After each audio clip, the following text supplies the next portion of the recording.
Welcome back, everyone, to another Johnny Torch Live broadcast, number 146.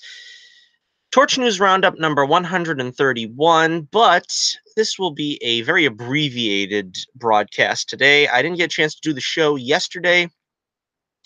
My schedule is really crazy the past couple of weeks. If anybody's been following the show, I can't really schedule videos on Saturday every week. Uh, I was tentatively planning to do the show on Monday, but I've got too much of a workload that I needed to get something done today. So today we're just going to look at the Joker trailer, Todd Phillips Joker, the teaser trailer, which it's a teaser trailer. Supposedly that's what it's being described as, but I don't know. It looks to me like a full-fledged trailer. I could pretty much give you the whole storyline from this.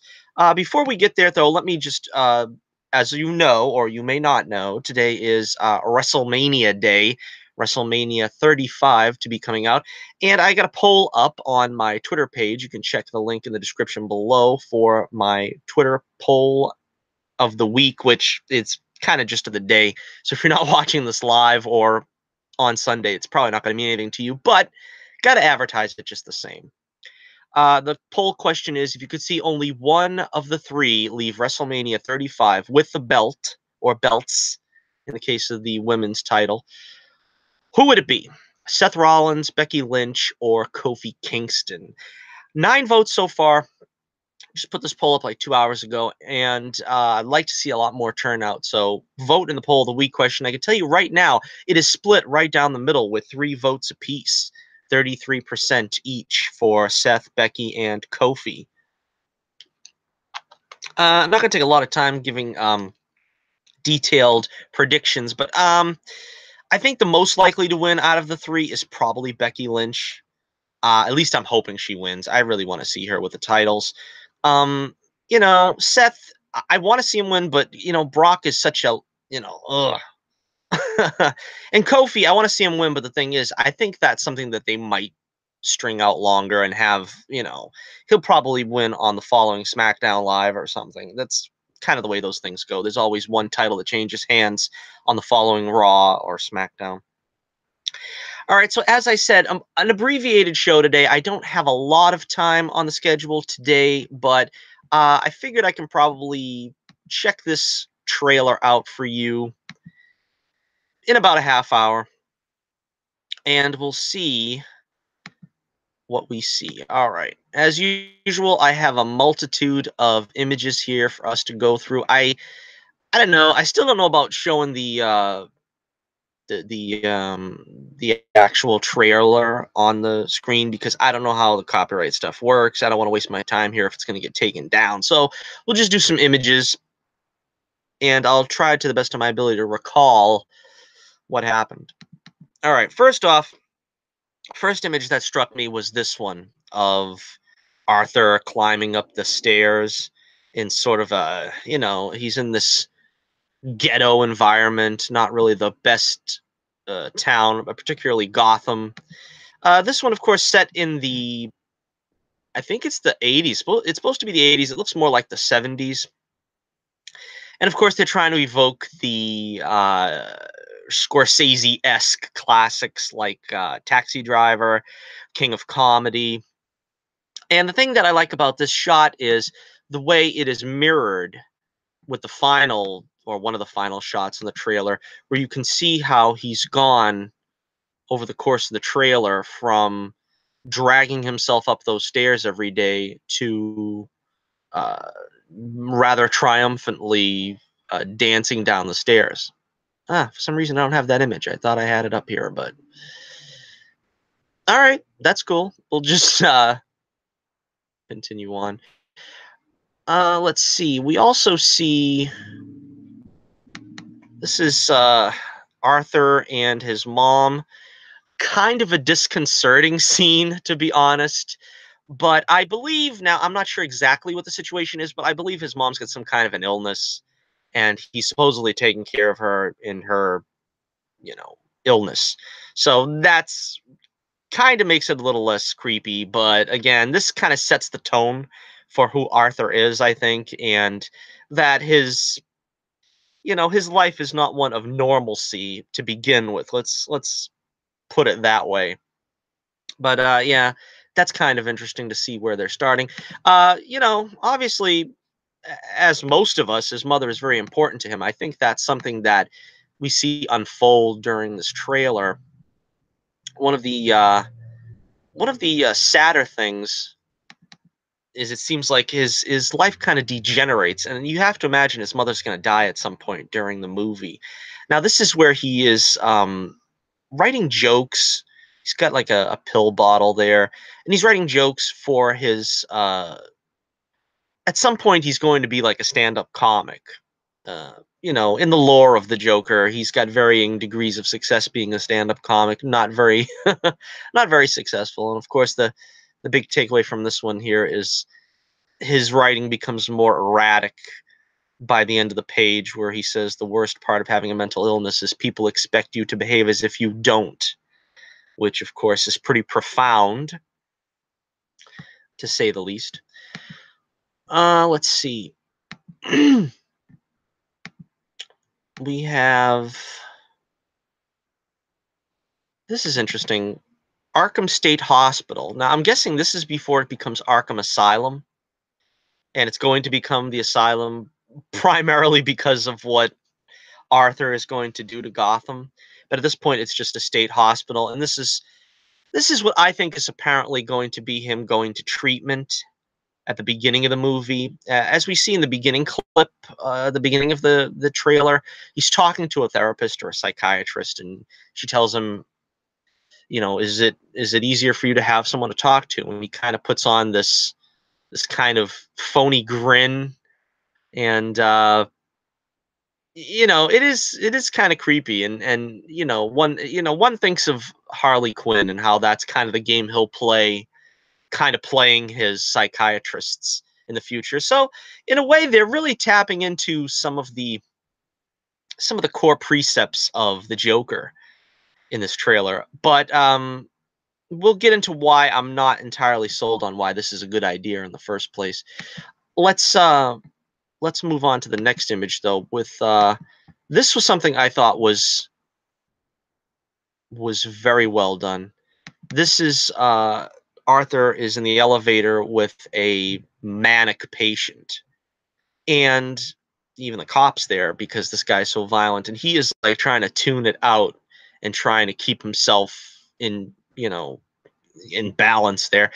And the thing that really gets me about this is, and I think everyone will tell you this.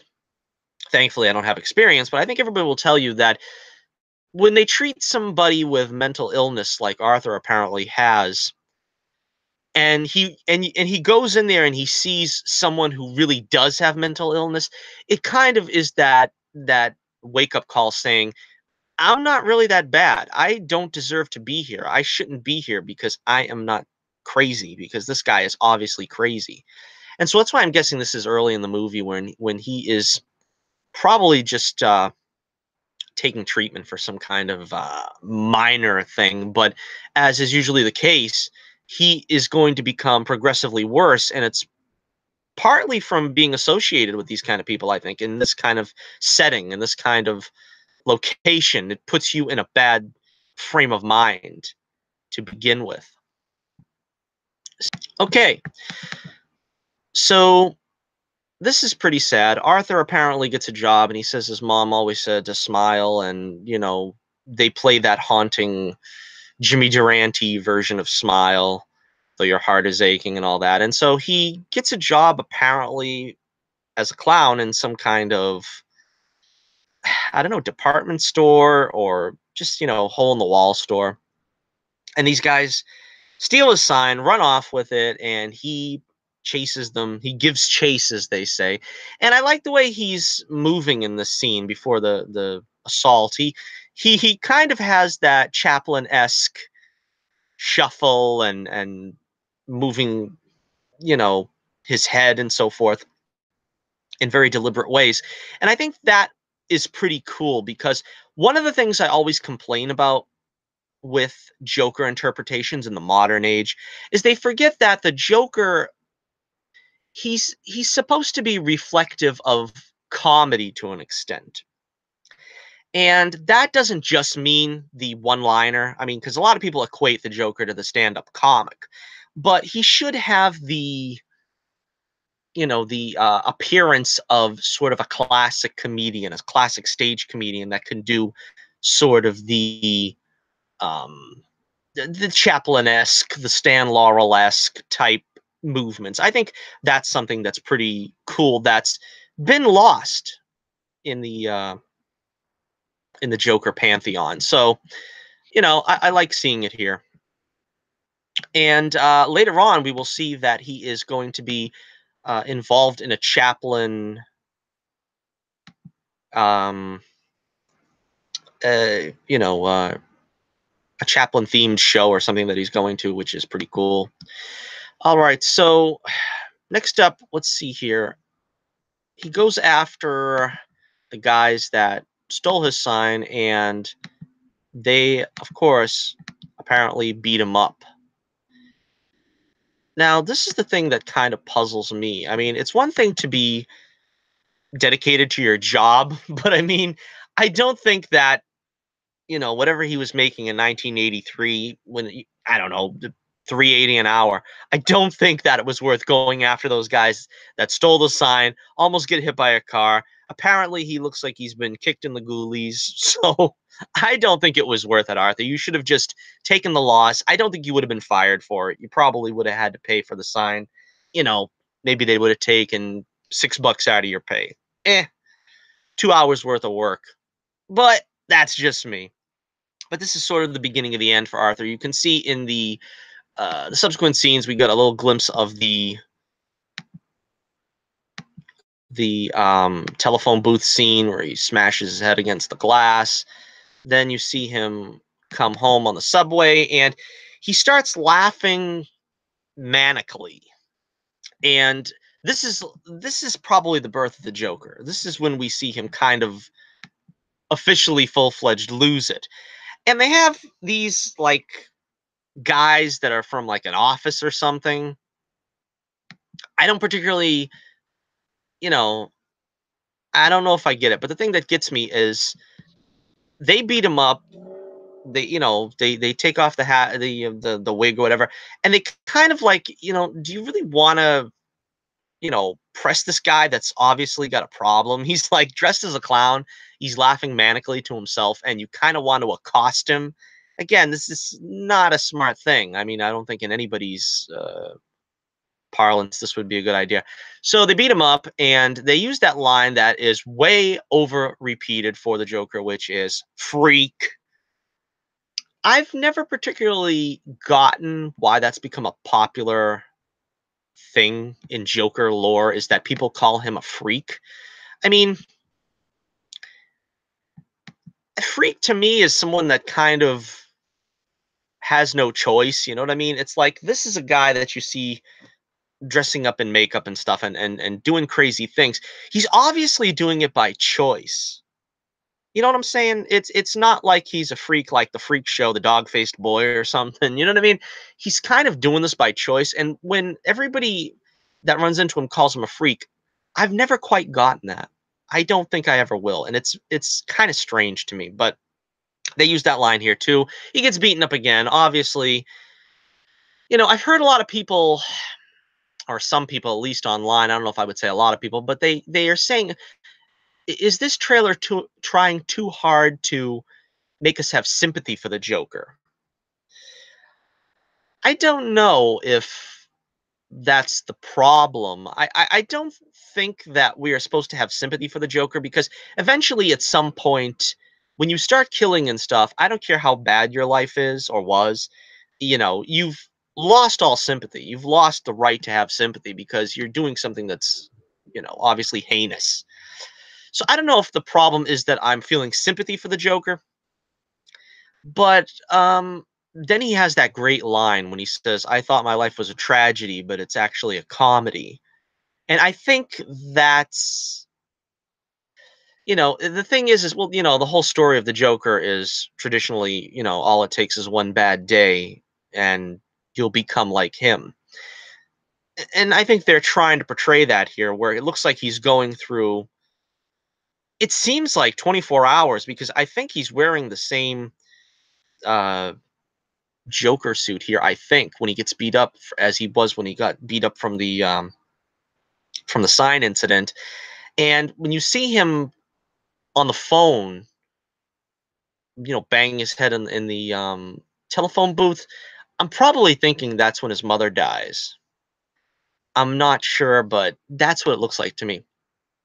All right, and so then later on, we see, I think this is also close to that scene, but this is why I think this is the birth of the Joker scene. He's running frantically down this alley, and he's wearing that outfit, and he's got the bag with the remainder of that outfit. And it looks to me like he's either running towards something or running away from something. I think he's either killed the people in the car, in the subway car, and that's what cements his turning, his breaking point as the Joker. Or it could be that he's running towards his mother because again, I think his mother that was probably the call he got, was that his mother was in critical condition. And whatever case it is, I think this is what the birth of the Joker scene probably is, and it looks very powerful. I really like how this looks. This scene of him running down the alley. Okay, and let's see. We see him. This is where he kind of starts his comedy career, I guess, as a stand-up comic, where he's going to a club and he's watching guys do stand-up, and he has this sort of phony laugh. He's kind of like putting it on as if it's like that tragic thing when you've been so depressed and beat down that you want to have the excuse to laugh, so you kind of like try to put it on. And I think this is probably at that point, like, where he kind of makes the decision to embrace life, that every day is a comedy. And so he kind of puts on this kind of fa laugh, that this persona that he's going to have now. And let's see, we got some brief interaction with him here and Zazie Beats. It looks like it looks like they're coming from the comedy club there or whatever, and it looks like this is like at that point where it looks like his life could be normal if he kind of just would keep himself pushing in a certain direction. And again, that's what makes this a tragedy, because he probably will ruin this relationship somehow. It's probably going to be his fault. And I don't really know what the catalyst will be for that, but yeah, you could tell that something is going to go wrong there. All right. Let's see. We also have this looks like it's from the scene when he's going to be doing the stand up. He's dancing with his mother. Again, this is nice. This kind of shows that he was a normal guy to an extent. I think I kind of like this idea better than the original Killing Joke version, which was he was married with a kid on the way, and I don't know, but I still don't think we need a Joker origin story. I don't think so. We'll talk about that in a second once we're done breaking down the trailer. And let's see. This was interesting. We see him with a red clown nose on, and he's bopping around. Now, I'm guessing this is the Wayne Manor estate. And it's funny because, everybody, or at least I kind of wondered, why did they want to put Bruce Wayne in this? I mean, maybe if you want to have Thomas Wayne have some kind of small, interaction here, but why put Bruce Wayne in? Well, I think it looks like they purposely wanted to have an interaction between Arthur and Bruce. Now, I thought originally when I had seen this that this might have been young Arthur. This was the first thing I thought of. I thought maybe this is his father. Maybe he's trying to tell him to smile because he's not smiling. He's going away or something. And you see Bruce has got flowers. I think this is probably him Arthur trying to cheer up Bruce after his parents' death. Now the question is Arthur going to be responsible for Bruce's parents' death? Because it seems to me like he kind of is taking an interest in Bruce when they live in completely separate worlds.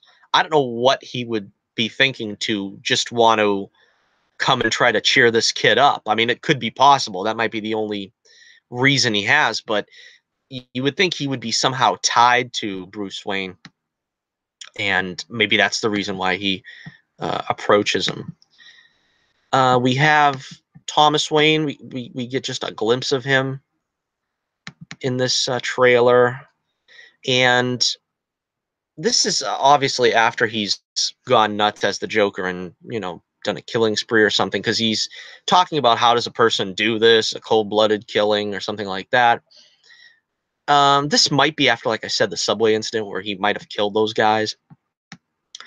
But again, that's why I said maybe there's some animosity between Arthur and Thomas Wayne, because you know, he's speaking with some disdain on Arthur, and Arthur might want to get revenge. Possible. I didn't like it when they did it in Batman '89. I'm gonna hate it if they do it here. Okay. Let's see. All right, this is him doing the stand-up. He apparently seems to be doing all right. I don't know. Common sense would say he's going to bomb and this would be a problem, but apparently he does all right, because I think he makes it to the big time. It's kind of like what they should have done in the Spider-Man story, in the movies. And none of the movies have Spider-Man doing the meteoric rise to fame and then having tragedy ruin it for him. And it seems like tragedy is going to ruin it from here. Here's Robert De Niro doing the Jerry Lewis, who was doing Johnny Carson in King of Comedy, and he's Rupert Pumpkin. We've actually got we've got a direct tie-in to King of Comedy here now, where apparently De Niro is going to have Arthur be on the show, the Tonight Show, whatever that show is supposed to be. And let's see.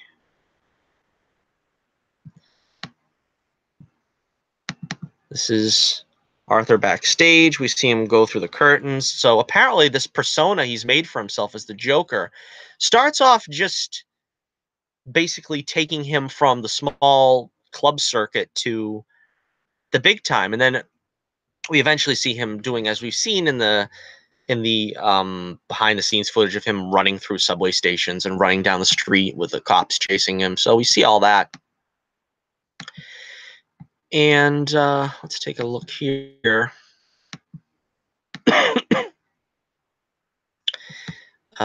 We see him getting ready by putting the makeup on. We see him putting the green hair on, which I thought was pretty cool. It's good that they don't forget the green hair, because that's kind of like a low-key thing that they did with Ledger's Joker. But you really need the green hair. And let's see. This is the probably the most iconic moment of the trailer, which is when Arthur is apparently putting his makeup on for, maybe doing the live show with Robert De Niro, and he sort of does the same thing he did with Bruce Wayne there, where he tries to like force a smile physically on himself, and he's crying. Some of that makeup is coming down, because apparently this is sort of, I think, where he bids farewell to show business and just sort of loses it. So again, it was a pretty cool trailer. I can't help but say I'm compelled by it somewhat. I got one more image here. Let's throw this one up. This is the one that they're using for the poster, where it's sort of, he kind of, he becomes a rock star, in other words, now that he's become the Joker and sort of made the big time. But yeah, this is a pretty compelling trailer. I don't have any problem saying that.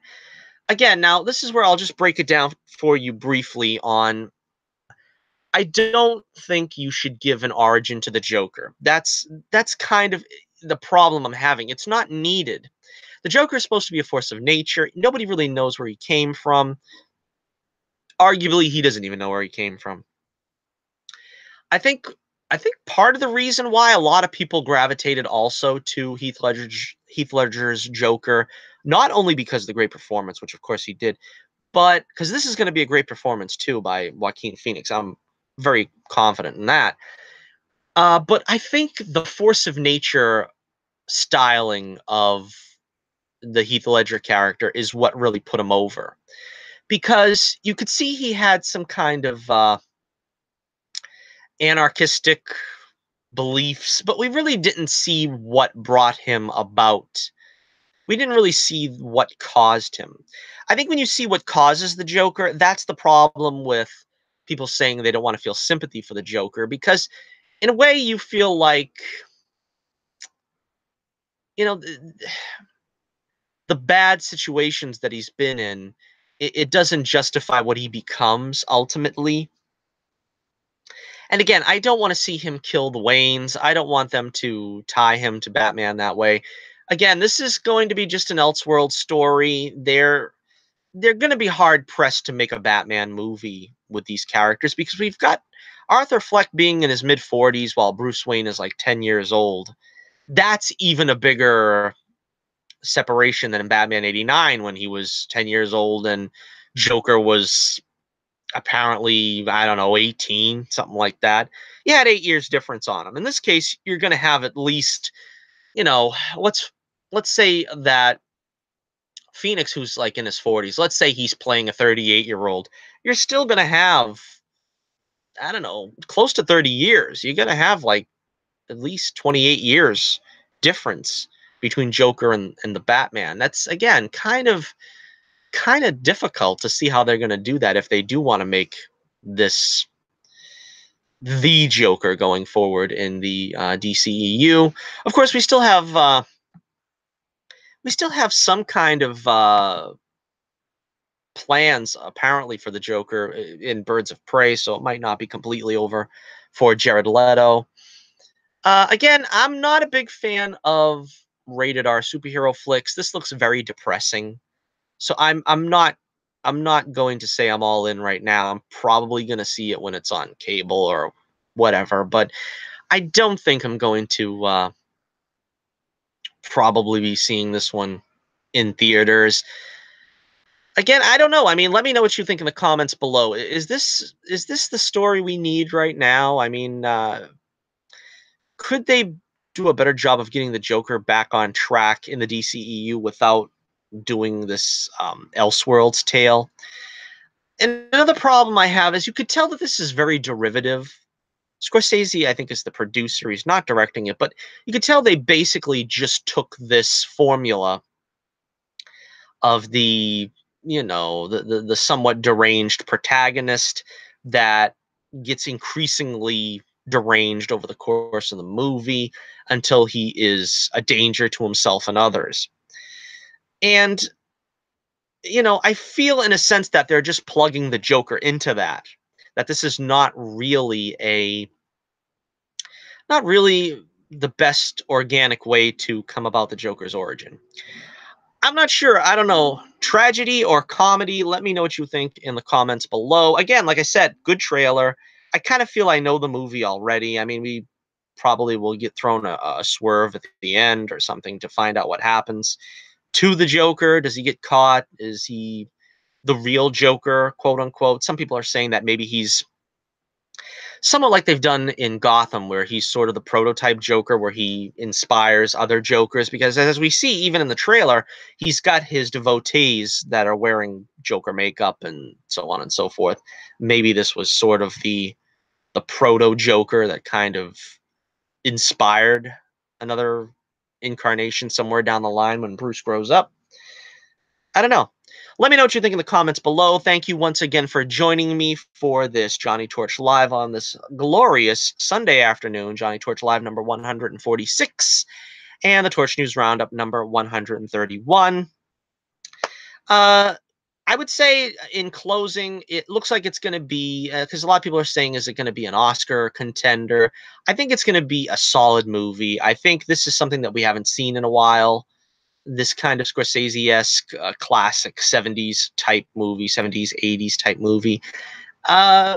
Phoenix will give a good performance, I'm sure. I think what I want to see in a Joker origin movie is basically just the Red Hood. Just give me the Red Hood. Give me the Axis Chemicals accident. That's what I want to see in a Joker origin story. That's all I want to see. And they did some of it in Batman 89, but I still feel like they ruined that too because I didn't want to know the Joker before he became the Joker. I didn't want to know he was fooling around with the boss's girlfriend or wife or whatever. I didn't want to know that he was a gangster and just wore purple suits but didn't have didn't have the persona but did have the suit. I don't know. I'm not sure exactly if this will come close to that because again, that was one of the things I didn't like about Ledger's Joker was that it was just the smeared on makeup, and we're getting another smeared on makeup Joker. It's another